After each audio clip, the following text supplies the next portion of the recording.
প্রিয় দর্শক, আমরা যাচ্ছি সেন্ট মার্টিন ট্যুরে। ঢাকা থেকে বের হলাম সেন্ট মার্টিনের বাস কাউন্টারের উদ্দেশ্য।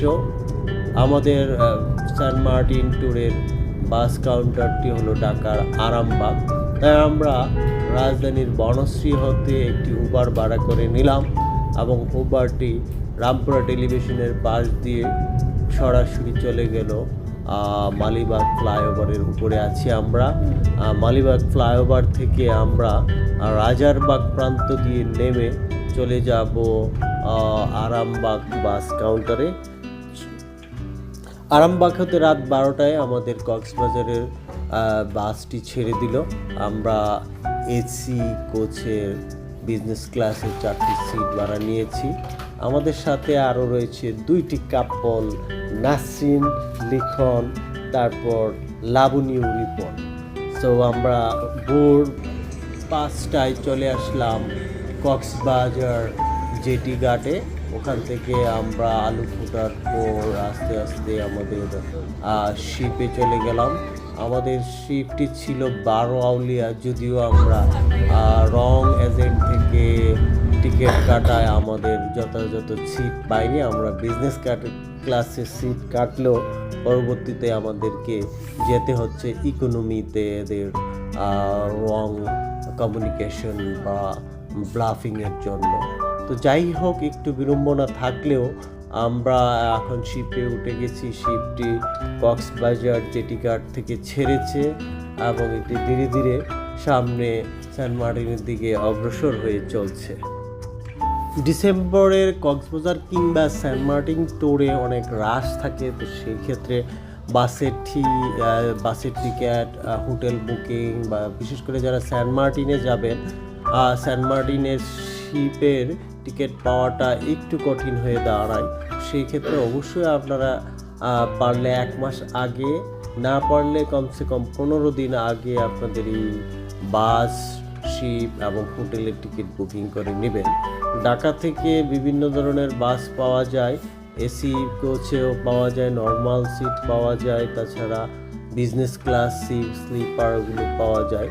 তো সাধারণত বিজনেস ক্লাস ও স্লিপারের ভাড়া একটু বেশি হয়ে থাকে, সেটা 1500 থেকে 2200 টাকা হতে পারে ঢাকা টু কক্সবাজার।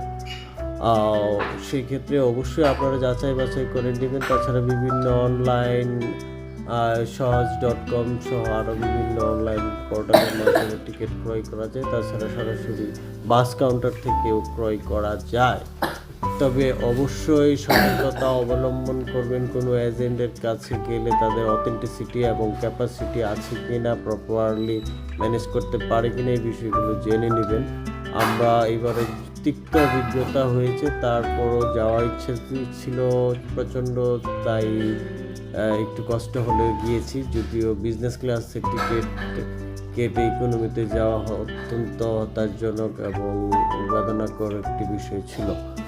তো কক্সবাজার যেতে যেতে শিপের 12 আউলিয়া শিপের চারপাশে ঘুরে সমুদ্রের পরিবেশটা দেখে অনেকটা ক্লান্তি কেটে গিয়েছিল। তবে ওঠার সময় সাথে যেহেতু আমার ছোট বাচ্চা ছিল, এদেরকে নিয়ে ওঠাটা এবং সিটটা যথাযথ স্থানে না পাওয়ায় অনেকটা খারাপ লেগেছিল। তবে শিপে যেতে সমুদ্রের বিশালত্ব, নীল পানি দেখে অনেকটা মনের খারাপ ভাবটা কেটে গিয়েছিল। তো যাই হোক, আমরা যাচ্ছি সেন্ট মার্টিনের দিকে। আমাদের যাওয়ার পথে বাম পাশে টেকনাফের উঁচু উঁচু পাহাড়গুলো দেখা যাচ্ছিল, আর অপর পাশ ছিল যেন একেবারে নীল জলরাশি।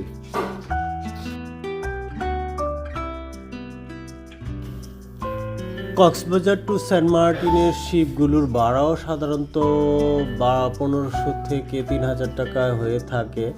তো বিজনেস ক্লাসে প্যানোরামায় আমাদের সম্ভবত ভাড়া ছিল 2200 টাকার মতো।